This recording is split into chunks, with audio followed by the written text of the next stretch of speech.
नमस्कार दोस्तों। इस वीडियो में हम नेट जीआरएफ और कॉलेज लेक्चरशिप में एक कहानी जुड़ी हुई है, गैंग्रीन, और दूसरा उसका नाम है रोज।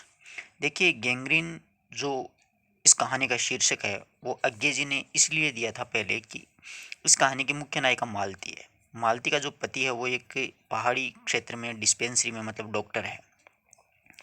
तो वो गैंग्रीन के वहाँ पर मरीज आते थे। घेंगा जिसको रोग बोलते हैं ना अपन, वो था ये गैंग्रीन। और रोज इस कहानी का शीर्षक अज्ञे ने ये सोच कर दिया कि मालती जो है, या कोई घरेलू औरत कोई भी हो सकती है, परंतु इसकी नायिका मालती जो है वो सुबह से लेकर के रात की 11 बजे तक वही दिनचर्या होती है। सुबह जल्दी उठना, फिर पति का नाश्ता तैयार करना, खाना बनाना, घर की सफाई करना, बच्चे को दूध पिलाना, फिर दोपहर का खाना, फिर चाय, फिर वापस शाम को बर्तन साफ करने, खाना बनाना। रोज की यानी प्रतिदिन की दिनचर्या थी, रोज की, हमेशा की। इसलिए इस कहानी का शीर्षक अज्ञे ने सोचा कि रोज सही रहेगा, इसलिए अज्ञे ने इसका जो शीर्षक है वो रोज इसीलिए रखा। तो वह ये बात तो मैं आपको बहुत बार बता चुका हूँ कि कोई भी कहानी हो, कोई भी उपन्यास हो, कोई भी नाटक हो, उसका शीर्षक कुछ ना कुछ उस शीर्षक में मतलब रहस्य या कुछ ऐसी गहरी बात छिपी हुई रहती है जिसके माध्यम से उसका शीर्षक वही देना पड़ता है। कोई भी कहानी उठा के देख लीजिए आप लोग, जैसे प्रेमचंद जी की आपने बड़े घर की बेटी देखी, तो बड़े घर की बेटी का मतलब उस कहानी में जो उस कहानी की मुख्य नायिका है वो वास्तव में बड़े घर की बेटी के जैसा ही कार्य करती है। इसी प्रकार नशा कहानी है, उसमें प्रेमचंद जी ने, यानी कोई भी कहानी उठा के देखो, हर एक कहानीकार उसका मतलब पूरा सार जो होता है उसी को शीर्षक रखता है। तो आज अपन इस कहानी में पढ़ेंगे, गैंग्रीन यानी रोज कहानी में अज्ञे जी की बहुत ही शानदार कहानी है।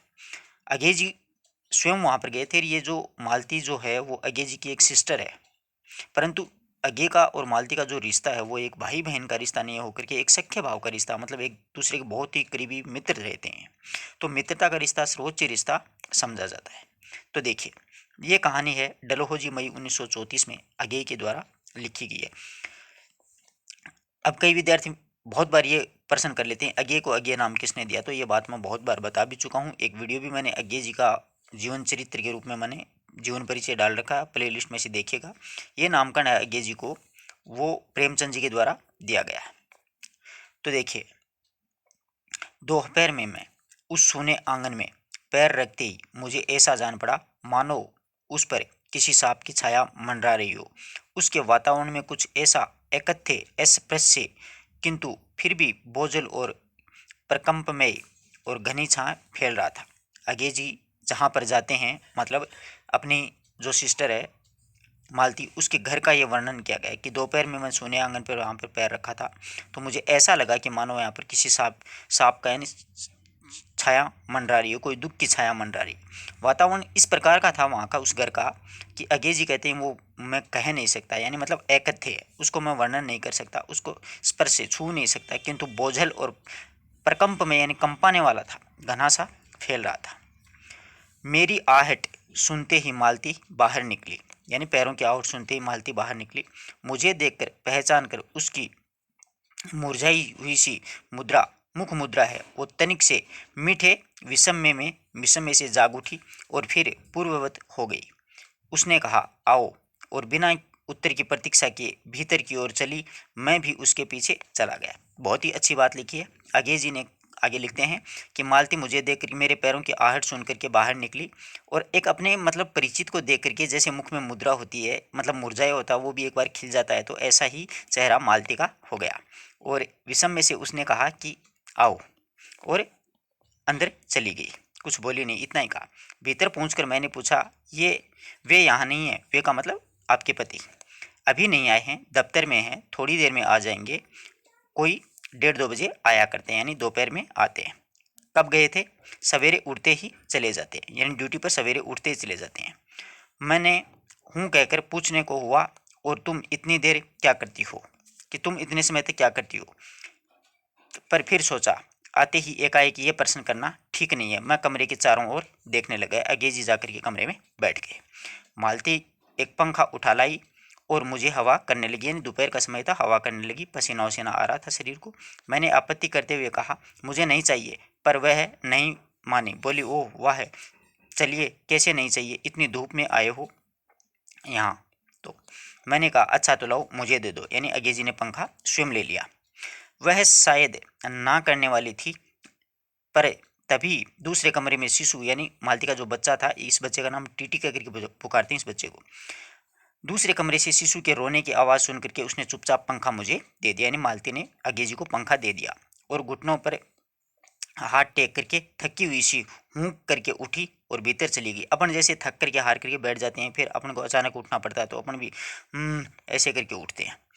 मैं उसके जाते हुए दुबले शरीर को देखता रहा, देखकर सोचता रहा, ये क्या है, ये कैसी छाया, छाया सी इस पर छाया हुई है, यानी इस प्रकार की कैसी छाया हुई है, वो कैसी दुबली पतली हो गई है। मालती मेरी दूर के रिश्तेदार की बहन है, देखो अज्ञे जी की सिस्टर है ये, किंतु उसे सखी कहना उचित होगा क्योंकि हमारा परस्पर संबंध सख्य का ही रहा है।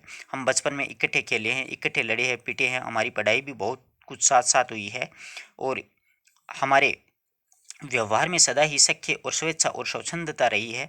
वह कभी भ्रातृत्व के या फिर बड़े या छोटेपन के बंधनों में नहीं रही। अगर एक बहन अपने भाई को भाई के रूप में देखेगी तो सारी बातें उससे नहीं बता पाएगी, कुछ ना कुछ उसे छुपाती रहेगी। परंतु अजय जी का और मालती का जो रिश्ता है वो मित्रों एक सख्य भाव का रिश्ता है और सख्य भाव का रिश्ता सबसे बड़ा रिश्ता माना जाता है। इसी सख्य भाव के रिश्ते के आधार पर भगवान श्री कृष्ण ने सुदामा को सब कुछ लुटा दिया था, उसके पाँव भी धोए थे। समझ रहे हो ना बात को। मैं आज कोई 4 वर्ष बाद उससे देखने आया हूँ, 4 साल हो गए उसकी शादी को, मालती को। जब मैं उसे इससे पूर्व देखा तब वह लड़की थी, अब वह विवाहिता एक बच्चे की माँ बन गई है। इसमें कोई परिवर्तन उसमें आया होगा और यदि आया होगा तो क्या, यह मैंने अभी तक सोचा नहीं है, किंतु अब उसकी पीठ की ओर देखता हुआ मैं सोच रहा हूँ यह कैसी छाया इस घर में छाई हुई है और विशेषता मालती पर है। ये सारी विशेषताएं मालती के लिए बता रहे हैं। मालती बच्चे को लेकर लौट आई और मुझसे कुछ दूर नीचे बिछी हुई दरी पर बैठ गई और मैंने अपनी कुर्सी घुमा करके उसकी ओर उन्मुख होकर के पूछा, इसका नाम क्या है, यानी बच्चे का नाम। मालती ने बच्चे को देखते हुए उत्तर दिया, नाम तो अभी निश्चित नहीं किया, वैसे सभी लोग इसे टीटी कहते हैं। आगे देखो, मैंने बुलाया, टीटी टीटी आजा। वह अपनी बड़ी बड़ी आंखों से मेरी ओर देखता हुआ अपनी माँ से चिपट गया और रुआंसा सा होकर के कहने लगा, यानी अजनबी को जब कोई बच्चा देखता है तो वो एकाएक किसी की गोद में नहीं आता, अपनी माँ के पास में या अपने परिचित के पास में ही जाता है। मालती ने फिर उसकी ओर एक नज़र देखा और फिर बाहर आंगन की ओर देखने लगी। काफ़ी देर मौन सा रहा, यानी मालती उससे बात नहीं करती है, दोनों चुपचाप बैठे रहते हैं। थोड़ी देर तक तो मैं मौन अक्स में की रहा था, फिर मैं प्रतीक्षा में था, यानी बोलने की चाहत थी कि मालती से कुछ पूछें, किंतु उसके बाद एकाएक मुझे ध्यान हुआ मालती ने कोई बात ही नहीं की है, अब भी नहीं पूछा कि मैं कैसा हूँ, कैसे आया हूँ, चुपचाप बैठी हुई है। क्या विवाहिता के 2 वर्ष में ही वह बीते हुए दिन भूल गई है जो साथ साथ बिताए थे, या अब मुझे दूर इस विशेष अंतर पर रखना चाहती है क्योंकि वह निर्बाध स्वच्छंदता अब तो नहीं हो सकती। फिर भी ऐसा मौन, ऐसा अजनबी से भी नहीं होना चाहिए, यानी इस प्रकार से अजनबी की तरह मुझसे नहीं बैठा रहना चाहिए बल्कि बातें करनी चाहिए। मैंने कुछ खिन्न सा होकर के, यानी दुखी होकर के दूसरी ओर देखते हुए जान पड़ता है मुझे मेरे आने की विशेष प्रसन्नता नहीं हुई, यानी मैं तो एक बहुत खुशी से आया था परंतु कोई खास प्रसन्नता या खुशी नहीं हुई क्योंकि मालती मुझसे बात ही नहीं कर रही थी। उसने एकाएक चौंक कर कहा, ये प्रश्न सूचक था, इसलिए किंतु इसलिए नहीं कि मालती ने मेरी बात नहीं सुनी है, केवल विषम्य के कारण, इसलिए मैंने अपनी बात दोहराई नहीं, चुप बैठा रहा। मालती कुछ बोली भी नहीं। तब थोड़ी देर बाद मैंने उसकी ओर देखा, वह एकटक मेरी ओर देख रही थी, किंतु मेरे इधर उधर उन्मुख होते ही उसने आंखें नीची कर ली और फिर भी मैंने देखा उन आंखों में कुछ विषम्य का भाव है, मानो मालती के भीतर भी कुछ चेष्टा कर रही हो और किसी बीती हुई बात को वह याद करने की, किसी बिखरे हुए वायुमंडल में पुनः उजागर गतिमान करने की, किसी टूटे हुए व्यवहार को वह तुरंत पुनर्जीवित करने की ऐसी चेष्टा में सफल न हो रहा और वैसे जैसे देर से प्रयोग में न लाए हुए अंग को व्यक्ति एकाएक उठाने लगे और पाए कि वह उठता ही नहीं है, चीर विस्मृत में मानो मर गया हो। उसी क्षीण बल में यद्यपि वह सारा प्राप्य जो बल है नहीं उठ नहीं रहा। मुझे ऐसा जान पड़ता है मानो किसी जीवित प्राणी के गले में किसी मृत जंतु की डोर है वो डाल दिया गया हो और वह उसे उतार कर फेंकना चाहता हो पर उतार नहीं पाए। यानी मालती के साथ में ऐसी घटना हो गई है, उसकी शादी हो गई है इसलिए वो ऐसा व्यवहार कर रही है। तभी किसी ने किवाड़ खटखटाए, मैंने मालती की ओर देखा पर वह हिली नहीं। जब किवाड़ दूसरी बार खटखटाए तब वह शिशु को अलग करके उठी और किवाड़ खोलने गई थी। वे यानी मालती के पति आए। अब दोपहर के समय 2:30 बजे मालती के पति आए। मैंने उन्हें पहली बार देखा, यद्यपि फोटो से उन्हें पहचानता था। परिचय हुआ। मालती खाना तैयार करने आंगन में चली गई और हम दोनों भीतर बैठ कर के बातचीत करने लगे, उनकी नौकरी के बारे में, उनके जीवन के बारे में, उस स्थान के बारे में और ऐसे विषयों के बारे में जो मैं पहले परिचय पर उठा करते हैं। एक तरफ का सुरक्षात्मक यानी कवच बनकर रहा, एक दूसरे से ऐसे बातें करते रहे। मालती के पति का नाम महेश है। वह एक पहाड़ी गांव में सरकारी डिस्पेंसरी का डॉक्टर है। उसी हैसियत से उनको एक क्वार्टर में रहते हैं। प्रातःकाल 7 बजे डिस्पेंसरी चले जाते हैं, 1:30-2 बजे घर लौटते हैं और बाद में दोपहर भर छुट्टी रहती है। केवल शाम को 1-2 घंटे चक्कर लगाने डिस्पेंसरी में वापस जाते हैं। डिस्पेंसरी के साथ के छोटे से अस्पताल में पड़े हुए रोगियों को देखने और अन्य जरूरी हिदायतें यानी जानकारियां देने। उनका जीवन बिल्कुल एक निर्दिष्ट ढर्रे पर चल रहा है। नित्य वही काम, उसी प्रकार के मरीज और वही हिदायतें, वही नुस्खे, वही दवाइयाँ। वह स्वयं उकताते हुए और इसलिए और साथ ही इस भयंकर गर्मी के कारण वह अपने फुर्सत के समय में भी सुस्त ही रहते हैं। मालती हम दोनों के लिए खाना लेकर आई। मैंने पूछा, तुम नहीं खाओगी या खा चुकी? महेश्वर बोले कुछ हंस करके, वह पीछे खाएगी। पीछे का मतलब यानी मैं खाना खा लूँगा उसके बाद में खाएगी। पति 2:30 बजे खाना खाने आते हैं, इसलिए पत्नी 3 बजे तक भूखी बैठी रहेगी। ये भारतीय संस्कृति का नियम है मित्रों। महेश्वर खाना आरंभ करते हुए मेरी ओर देखकर बोले, आपको तो खाने का मज़ा क्या ही आएगा, ऐसे बेवक्त खा रहे हो, यानी आपको खाने में कोई मज़ा नहीं आएगा, आप बेवक्त खाना खा रहे हो। मैंने उत्तर दिया वाह, देर से खाने में तो और अच्छा लगता है। भूख बढ़ी हुई होती है तो शायद मालती बहन को कष्ट होगा, यानी मुझे और ज़्यादा खाना पड़ेगा आज। मालती टोक कर बोली, मेरे लिए तो ये नई बात नहीं है, रोज़ ही ऐसा होता है। मालती बच्चे को गोद में लिए हुए थी और बच्चा रो रहा था पर उसकी ओर कोई ध्यान नहीं दे रहा था। मैंने कहा, वह रोता क्यों है? यानी बच्चे के बारे में पूछा, रोता क्यों है? मालती बोली, हो ही गया है चिड़चिड़ा सा, हमेशा ऐसा ही रहता है। फिर बच्चे को डांट कर कहा, चुप कर। इससे वह और भी रोने लगा। मालती ने भूमि पर बैठा दिया और बोली, अच्छा ले तो रो ले आराम से, और रोटी लेने आंगन में चली गई। यानी परेशान होकर के बच्चे को छोड़ दिया। जब हमने भोजन समाप्त किया तब 3 बजने वाले थे। महेश्वर ने बताया कि उन्हें आज जल्दी अस्पताल में जाना है। यहाँ 2 चिंताजनक केस आए हुए हैं, उनका ऑपरेशन करना पड़ेगा। 2 की तो शायद टांग भी काटनी पड़ेगी, जिसको गैंग्रीन हो गया है। थोड़ी ही देर में वह चले गए। मालती ने किवाड़ बंद करके आ गई, यानी घर के दरवाजे का, और मेरे पास आकर के बैठने लगी कि मैंने कहा, अब खाना तो खा लो, इतनी देर में टीटी से खेलता हूँ, यानी तुम्हारे बच्चे को मैं रख लूँगा। वह बोली, खा लूँगी, मेरे खाने की कौन बात है, किंतु चलेगी। मैंने टीटी को हाथ में लेकर के झुलाने लगा, जिससे कुछ देर के लिए वह शांत हो गया, यानी बच्चा था। दूर शायद अस्पताल में ही 3 खड़के एकाएक से चौंका।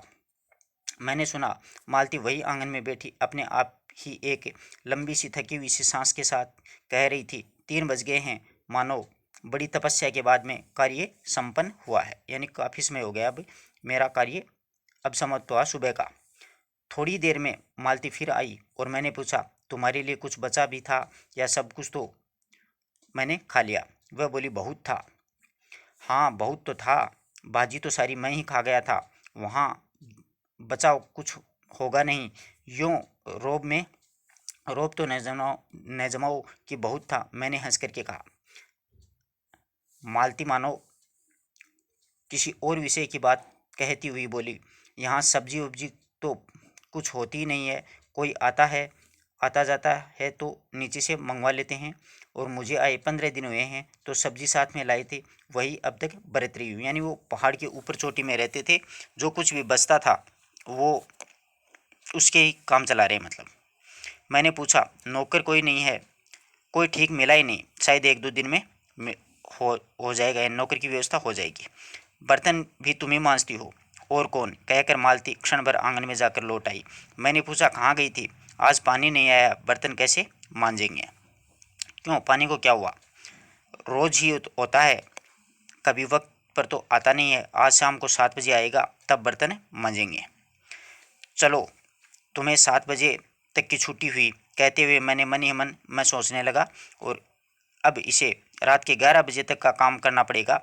छुट्टी का खाक हुई है, यानी सुबह से लेकर के रात 11 बजे तक कार्य करेगा तो छुट्टी क्या खाक हुई। ये गृहिणी की एक दशा बताई गई है इस कहानी में। यही उसने कहा। मेरे पास कोई उत्तर नहीं था, पर मेरी सहायता टीटी ने की। एकाएक फिर रोने लगा। मालती के पास जाने की वो चेष्टा करने लगा। मैंने उसे मालती को दे दिया। थोड़ी देर में फिर मौन रहा। मैंने जेब से अपनी नोटबुक निकाली और पिछले दिनों में लिखे हुए नोट देखने लगा। तब मालती को याद आया कि मेरे आने का कारण तो पूछा नहीं, और बोली, यहाँ आए कैसे? अब पूछा उसने कि अब आए कैसे खाना वाना खाने के बाद में। मैंने कहा, अच्छा अब याद आया, तुमसे मिलने आया था। और क्या करने? तो दो एक दिन रहोगे न? नहीं, कल चला जाऊंगा, ज़रूरी जाना है। अज्ञे जी कहते हैं कल ज़रूरी जाना है। मालती कुछ नहीं बोली, कुछ छिन सी यानी उदास सी होकर के फिर नोटबुक की तरफ देखने लगा। थोड़ी देर बाद में मुझे ध्यान हुआ, मैं आया तो हूँ मालती से मिलने, किंतु वह बात करने को बैठी है और मैं पढ़ रहा हूँ, यानी वो बात करना चाहती है और मैं पढ़ रहा हूँ। और पर तब भी क्या की जाए, मुझे ऐसा लग रहा था कि इस घर पर जो छाया गिरी हुई है वह अज्ञात में रहकर भी मानो मुझे भी वश में कर रही है। मैं भी वैसे नीरस निर्जीव सा हूँ जैसे, हाँ, जैसे ये घर में जिस प्रकार मालती है वैसे ही मैं हो गया। मैंने पूछा, तुम कुछ पढ़ती लिखती नहीं हो?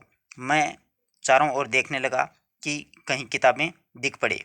हाँ कहकर मालती थोड़ा हंसी, और वह हंसी कह रही थी, यहाँ पढ़ने को है क्या? यानी इस प्रकार से कटाक्ष भरी हंसी हंसी कि यहाँ पर पढ़ने के लिए कुछ भी नहीं है मेरे पास। मैंने कहा, अच्छा, मैं वापस जाकर जरूर कुछ पुस्तकें भेजूंगा, और वार्तालाप फिर समाप्त हो गया। थोड़ी देर बाद में मालती ने फिर पूछा, आए कैसे हो? लोरी में? बोला, पैदल आया हूँ मैं तो। इतनी दूर? बड़ी हिम्मत की है, आखिर तुमसे मिलने आया हूँ। ऐसे ही आए हो? नहीं, कुली पीछे आ रहा है सामान लेकर के। मैंने सोचा बिस्तर ले ही चलूं, यानी बिस्तर साथ में लेकर के। अच्छा, अच्छा क्या है यहाँ तो बस। ये कहकर मालती चुप हो गई। फिर बोली, तुम बहुत, यानी तब तुम थक गए होंगे, लेट जाओ। नहीं, बिल्कुल नहीं थका, रहने भी दो, थके भी नहीं, भला थके हैं। और तुम क्या करोगी? अजय जी पूछते हैं, तुम क्या करोगी? मैं बर्तन मांज कर रखती हूँ, पानी आएगा तो धुल जाएंगे। मैंने कहा, वाह है, क्योंकि और कोई बात मुझे सूझी ही नहीं। थोड़ी देर में मालती उठी और चली गई मिट्टी को साथ लेकर के। तब मैं लेट गया और छत की ओर देखने लगा। मेरे विचारों के साथ आंगन में आती हुई बर्तनों की घिसने की खन-खन की ध्वनि मिल करके एक विचित्र एक स्वर उत्पन्न करने लगी, जिसके कारण मेरे अंग धीरे धीरे ढीले पड़ गए और मैं ऊँगने लगा, यानी अजय जी को थकने का नींद आ गई। एकाएक स्वर टूट गया, मौन हो गया और मेरी तीव्र निंद्रा भी टूट गई। मैं उस मौन में सुनने लगा। 4 खड़के रहे थे, यानी 4 बज चुके थे, और इसी का पहला घंटा सुन करके मालती रुक गई। वही 3 बजने वाली बात मैंने फिर देखी। अब की बार उग्र रूप में मैंने सुना। मालती एक बिल्कुल अनैच्छिक व अनुभूतिहीन नीरस यंत्रवत वह भी थके हुए यंत्र के स्वर में कह रही थी, 4 बज गए। मानो एक अनैच्छिक समय को गिनने में ही उसका शरीर तुल्य जीवन है, वो बीतता हो, वैसे ही जैसे मोटर का स्पीडोमीटर यंत्रवत फासला नापता जाता है और यंत्रवत विश्रांत स्वर में कहता है कि मैंने अमित शून्य पथ का इतना अंश तय कर लिया है। न जाने कब कैसे मुझे नींद आ गई। तब 6 भी कब के बज चुके थे, यानी अगे जी को 4 बजे नींद आ गई, 6 पता नहीं कब बज चुके थे। जब किसी के आने की आहट से मेरी नींद खुल गई और मैंने देखा कि महेश्वर लौट आए हैं और उनके साथ ही बिस्तर लिए हुए मेरे कुली भी हैं। मैं मुँह धोने को पानी मांगने को ही था कि मुझे याद आया कि पानी नहीं होगा। मैंने हाथों से मुँह पूंछते पूंछते महेश्वर से पूछा, आपने बड़ी देर की, उन्होंने किंचित ग्लानि भरे स्वर में कहा, हाँ, आज गैंग्रीन का जो ऑपरेशन करना ही पड़ा, एक कराया हूँ और दूसरे को एम्बुलेंस में पड़े अस्पताल में भिजवा दिया है, यानी दूसरे को अस्पताल भिजवा दिया, एक का मैंने ऑपरेशन कर दिया है। मैंने पूछा, गैंग्रीन कैसे हो गया? एक कांटा चुभा और उसी से हो गया, बड़े लापरवाह लोग होते हैं यहाँ के, महेश्वर ने आगे जी को समझाया। मैंने पूछा, यहाँ आपको केस अच्छे मिल जाते होंगे, आय के लिहाजे से नहीं बल्कि डॉक्टरी के अभ्यास के लिए? हाँ बोले, हाँ मिल ही जाते हैं। ये गैंग्रीन हर दूसरे दिन एक केस आता है, नीचे बड़े अस्पतालों में भी। मालती आंगन में सुन रही थी, अब आ गई, बोली, हाँ ये केस बनाते देर क्या लगती है, कांटा चुभा था और इस पर टांग काटनी पड़े, यह है कोई डॉक्टरी है? हर दूसरे दिन किसी की टांग किसी की बाहें काट आते हैं और इसी का नाम तो अच्छा अभ्यास है, यानी किसी का टांग किसी का हाथ काट देते हैं, उसी का नाम अच्छा अभ्यास है। महेश्वर हंसे, बोले, नए काटे तो उसकी जान गंवाए। हाँ, पहले तो दुनिया में कांटे नहीं होते थे, आज तक तो सुना नहीं कि कांटा चुभने से मर जाते हैं। महेश्वर ने उत्तर नहीं दिया, मुस्कुरा दिए। मालती मेरी ओर देखकर बोली, ऐसे ही होते हैं डॉक्टर, सरकारी अस्पताल है न, क्या परवाह है, मैं तो रोज़ ऐसी ही बातें सुनती हूँ। अब कोई मर जाए तो ख्याल ही नहीं होता है, पहले तो रात रात भर नींद भी नहीं आती थी कोई मर जाता था तो। तभी आंगन में खुले हुए नल से टिप टिप की ध्वनि आई, मतलब पानी आने की आवाज़। मालती ने कहा, पानी, और उठकर चली गई। खनखनाहट से हमने जाना, बर्तन धोए जा रहे हैं, यानी अब वो बर्तन धो रही है। टीटी महेश्वर की टांगों के सहारे खड़ा होकर के देख रहा था। अब एकाएक उन्हें छोड़कर मालती की ओर खिसकता हुआ चला। महेश्वर ने कहा, उधर मत जाओ, और उसे गोद में लिया। वह मचलते और चिल्लाते चिल्ला करके रोने लग गया। महेश्वर बोले, अब रो रो कर सो जाएगा, तभी घर में चैन होगी। मैंने पूछा, आप लोग भीतर ही सोते हैं? गर्मी तो बहुत होती है। होने को तो मच्छर भी बहुत होते हैं, पर यह लोहे की जो पलंग उठाकर बाहर कौन ले आए? अब के नीचे जाएंगे तो चारपाइयाँ लेकर के आएंगे। फिर कुछ रुक करके बोले, आज तो बाहर ही सोएंगे। आप आपके आने का इतना लाभ हुआ कि यानी अपन दोनों मिलकर के जो लोहे के बेड हैं उनको बाहर निकाल लेंगे। टीटी अभी तक रोता जा रहा था। महेश्वर ने उसे एक पलंग पर बैठा दिया और पलंग बाहर खींचने लगे। मैंने कहा, मैं मदद करता हूँ। दूसरी ओर से पलंग उठा करके निकलवा दिया, यानी दोनों ने मिल करके पलंग निकाल लिए। अब हम तीनों, महेश्वर, टीटी और मैं, दो पलंगों पर बैठ के वार्तालाप के लिए उपयुक्त विषय न पा करके कमी को छुपाने के लिए टीटी से खेलने लगे। बाहर आकर वह कुछ चुप हो गया, किंतु बीच बीच में जैसे एकाएक कोई भूला हुआ कर्तव्य याद करके वह रो उठता था, बच्चा था ना इसलिए, और फिर चुप हो जाता था। और कभी कभी हम हंस पड़ते थे या फिर महेश्वर उसके बारे में कुछ बात कह रहे थे, यानी टीटी के बारे में। मालती बर्तन धो रही थी। जब वह उन्हें लेकर के आंगन के एक और रसोई की छप्पर की ओर चली, तब महेश्वर ने कहा, थोड़े से आम लाया हूँ, वह भी धो लेना। मालती पूछती है, कहाँ है? अंगीठी पर रखे हैं, कागज़ में लिपेटे हुए। अब मालती आगे कहती है, मालती ने भीतर जाकर के आम उठाए और अपने आंचल में डाल लिए। जिस कागज़ में वे लिपटे हुए थे वह किसी पुराने अखबार का टुकड़ा था। मालती चलती चलती संध्या के उस अक्षण प्रकाश में भी उसी को पढ़ती जा रही थी। वह नल के पास जाकर खड़ी होकर के पढ़ती रही, और जब दोनों और पढ़ चुकी थी तब एक लंबी सांस लेकर के उसे फेंक कर आम धोने लग गई। मुझे एकाएक याद आया कि बहुत दिनों के बाद की बात है, जब हम स्कूल में भर्ती हुए थे, जब हमारा सबसे बड़ा सुख था, सबसे बड़ी विजय थी, हाजिरी हो चुकने के बाद में चोरी से क्लास से निकलकर भागना और स्कूल से कुछ दूरी पर आम के बगीचे में पेड़ों पर चढ़ कर कच्ची अमियाँ तोड़ तोड़ करके खाना। मुझे याद आया कि कभी जब मैं भाग जाता था और मालती नहीं आ पाती थी तो मैं भी छिन्न मन से लौट करके वापस स्कूल में आ जाता था। मालती कुछ नहीं पढ़ती थी, उसके माता पिता उससे तंग थे। एक दिन उसके पिताजी ने उसे एक पुस्तक ला करके दी और कहा कि उस 20 पेज उसके पुस्तकें रोज़ पढ़ना, हफ्ते भर के बाद में मैं देखूंगी समाप्त हो चुकी हो, नहीं तो मार मार के चमड़ी उधेड़ लूँगा, यानी तुम्हें ये पूरी पुस्तक पढ़नी है। मालती के पिता ने ऐसा कहा। मालती ने चुपचाप किताब ले ली, पर क्या उससे पढ़ी? वह नित्य उसके 10 पन्ने पेज फाड़ करके फेंक देती और अपने खेल खेल में किसी भांति फर्क न पड़ने देती।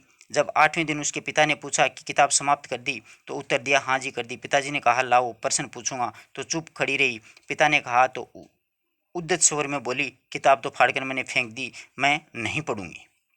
उसके बाद वह बहुत पिटी, पर वह अलग बात है। इस समय में मैं यही सोच रहा हूँ कि वह उद्यत और चंचल मालती आज कितनी सीधी हो गई है, कितनी शांत और एक अखबार के टुकड़े को तरसती है। क्या यह क्या वह है, यह क्या वह है। तभी माहेश्वर ने पूछा कि रोटी कब बनाओगी। बस अभी बनाती हूँ। अब पर अब की बार जब मालती रसोई की ओर चली तब टीटी की कर्तव्य भावना बहुत विस्तीर्ण हो गई थी। वह मालती की ओर हाथ बढ़ाकर रोने लगा। वो नहीं माना। मालती ने उसे गोद में लेकर के चली गई। रसोई में बैठकर एक हाथ से उसे थपकाने लगी और दूसरे से छोटे छोटे डिब्बे उठा करके उसमें सामान रखने लग गई। और हम दोनों चुपचाप रात्रि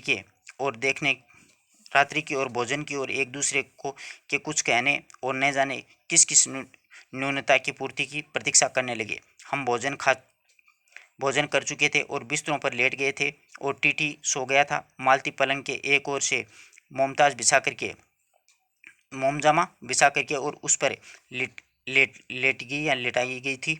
वह सो गया। और पर नींद कभी कभी नींद में कभी कभी चौंक उठता। एक बार तो उठकर बैठ गया परंतु फिर वापस लेट गया, यानी बच्चा था कभी कभी कर। महेश्वर ने पूछा, आप तो थके होंगे, सो जाइए। वह बोले, थके तो आप भी दिख होंगे, 18 मील पैदल चल कर के आए हैं। किंतु उनके स्वर में मानो जोर दिया हो, थोड़ा तो मैं भी थका हूँ। मैं चुप रहा। थोड़ी देर में किसी अपर संज्ञा ने मुझे बुलाया। वह ऊँघ रहे थे। तब लगभग 10:30 बज चुके थे। मालती भोजन कर रही थी 10:30 बजे। थोड़ी देर में मालती की ओर देखता रहा। वह किस विचार में, यद्यपि बहुत गहरे विचार में नहीं लीन हुई, धीरे धीरे खाना खा रही थी। और फिर मैंने इधर उधर खिसक करके पर आराम से होकर के आकाश की ओर देखने लगा। पूर्णिमा थी। आकाश बिल्कुल निभ्रम था, अनभ्र था। मैंने देखा कि उस सरकारी क्वार्टर के दिन में अत्यंत शुष्क और नीरस लगने वाली स्लेट की छत में भी चांदनी में चमक उठी थी। अत्यंत शीतलता और स्निग्धता में छलक रही थी, मानो चंद्रिका उन पर से बहती हुई आ रही हो, झर रही हो। मैंने देखा पवन के चीड़ के वृक्ष, गर्मी के सूखे और मटमेले हुए चीड़ के वृक्ष धीरे धीरे गा रहे हों कोई राग जो कोमल है किंतु करुण नहीं है, अशांतिमय किंतु उद्वेगमय नहीं है।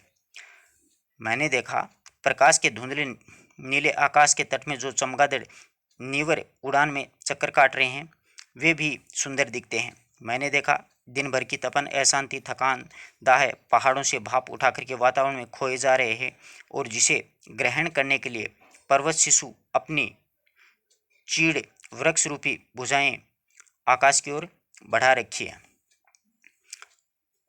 पर यह सब मैंने ही देखा, अकेले नहीं। महेश्वर ऊँघ रहे थे। मालती उसमें भोजन में निवृत्त होकर के दही जमाने के लिए मिट्टी के बर्तन में गर्म पानी से धो रही थी और कह रही थी, अभी छुट्टी हुई जाती है। और मेरे कहने पर ही वह 11 बजने वाले हैं। धीरे से सिर हिलाकर जाता हिलाकर जता रही थी कि हाँ 11 बज गए हैं, कि रोज इतने बज जाते हैं। मालती ने वह सब कुछ नहीं देखा।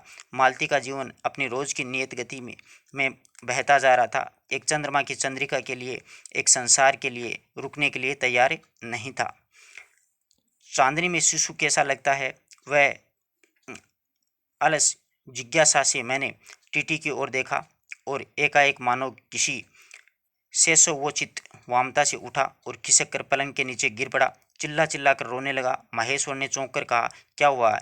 मैं झपट कर उसे उठाने को दौड़ा। मालती रसोई से बाहर निकल आई।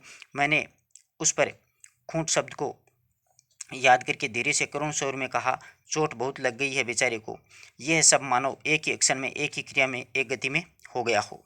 मालती ने रोते हुए शिशु को मुझसे लेने के लिए हाथ बढ़ाते हुए कहा, इससे चोटें लगती रहती हैं, रोज ही गिर पड़ता है, यानी नींद में रोज ही गिर जाता है।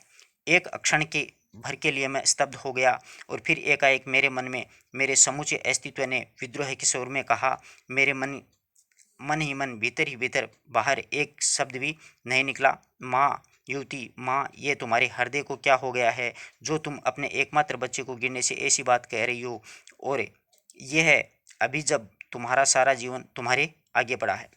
और तब एकाएक मैंने जाना कि वह विभावना मिथ्या नहीं है। मैंने देखा कि सचमुच उस कुटुंब में कोई भी गहरी भयंकर छाया घर कर गई है। मेरे जीवन में पहले ही यौवन के धुन की तरह लग गई है और उनका इतना अभिन्न अंग हो गई है, उसे पहचाने ही नहीं, उसी परिधि में घिरे चले जा रहे हैं। उतना ही नहीं, मैंने उस छाया को देख भी लिया था। यानी इस प्रकार की स्थितियाँ वो हो गई थी। इतनी देर में पूर्ववत शांति हो गई थी। महेश्वर फिर लेट गए। ऊँगे टीटी मालती के लेटे हुए शरीर से चिपट गया, चुप हो गया। यद्यपि कभी कभी आशीष की उसके छोटे से शरीर को हिला देती थी।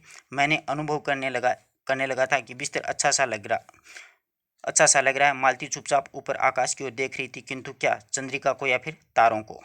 तभी 11 का घंटा बजा और मैंने अपनी भारी हो रही पलकें उठा करके अकस्मात किसी अस्पष्ट प्रतीक्षा में मालती की ओर देखा। 11 से पहले घंटे की खड़कन के साथ ही मालती की छाती एकाएक फफोले की भांति उठी और धीरे से धीरे बैठने लगी और घंटा ध्वनि कंपन के साथ भी एक मुक जाने वाली आवाज़ में उसने 11 बजने लगे। इस प्रकार से दोस्तों ये कहानी है वो पूरी हुई है। रोज़ कहानी। आशा करता हूँ कि पूरी कहानी आपको अच्छी तरीके से समझ में आई होगी। धन्यवाद।